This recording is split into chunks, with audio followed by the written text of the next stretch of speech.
Hey everyone, welcome back to another tutorial.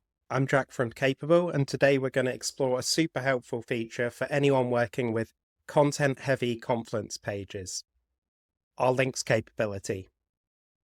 When you're managing documents in Confluence, it's easy for pages to become cluttered with various links scattered throughout. Our links capability extracts and organizes those links, making them much easier to find, manage, and navigate to. You can view these links in a couple of different ways, either from the Capable menu at the top of your page, or by inserting a macro that displays the links directly in the page itself. Let's jump in and see how you can start organizing your Confluence links using Capable in just a few simple steps. So here's a page that talks about birds, and as you can see, it's got lots of links spread throughout the page, and there's quite a lot of links here, and it's sometimes difficult to find the link that you need in the page. So what Capable does is it makes it really easy from the top of the page to open up the Capable menu, go down to the links tool and click on this, and you'll get a summary of all of the links in the page here, categorized by the domain that they're under. And you can also click on this maximize button to see these in a much larger view, making it really easy to jump to that page that you are looking for.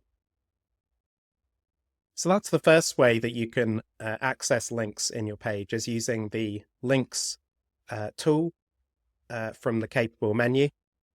So let's look at another way that you can utilize this feature by adding a link summary to the bottom of the page.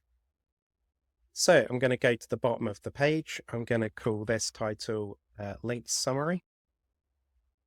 And I'm going to give that a heading. And all I need to do is type /links and select the Capable links macro here. And as you'll see, this gives us the exact same view as before, but embedded in the page, so that we can use this as kind of like a reference section or an appendix to the page, where we can have all of these links summarized by their domain. Make it really easy for you to just jump straight to that page that you wanted. So, for example, I can click on this, click continue, and if this page was valid, it would have taken us to the page. And that's how easy it is to manage and display links on your Confluence pages using our links capability. Whether you're quickly browsing links from the Capable menu or showcasing them with the links macro, this feature is a great way to keep your content organized and improve navigation for your users. If you found this video helpful, be sure to like and subscribe for more Confluence tips, tricks, and tutorials. Drop a comment below if there's anything else you'd like to see covered, and we'll catch you in the next video. Thanks for watching.